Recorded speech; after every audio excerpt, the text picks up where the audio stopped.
The Jalisco. Have you ever been to some holiday resort which looked like it was on a building site, with the electrics which looked like they'd been done by the Alabama State Penitentiary, and the swimming pool which could cause a typhoid outbreak? They always seem to have names like the Jalisco Apartments or Jalisco Tower. And feel free to share any of your holiday horror stories or any horrendous resort cocktails you consumed over the years.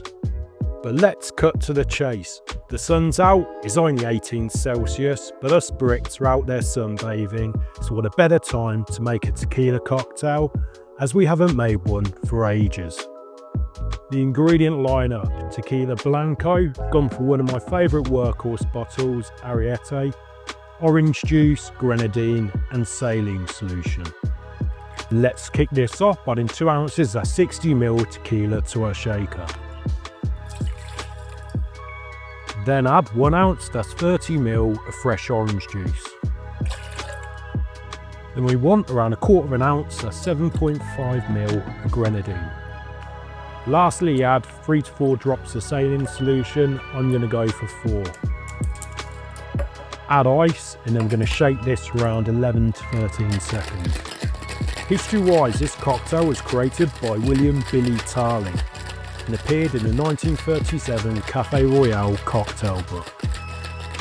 Double strain this into a coupe glass, then garnish with an orange peel. A taste test.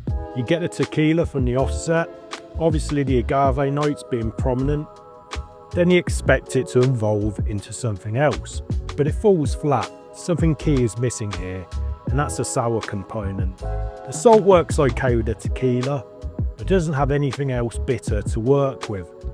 A lot of people will say orange juice can be a problematic ingredient in cocktails, and I agree with them. I think it perhaps needs like a grapefruit or a lime juice.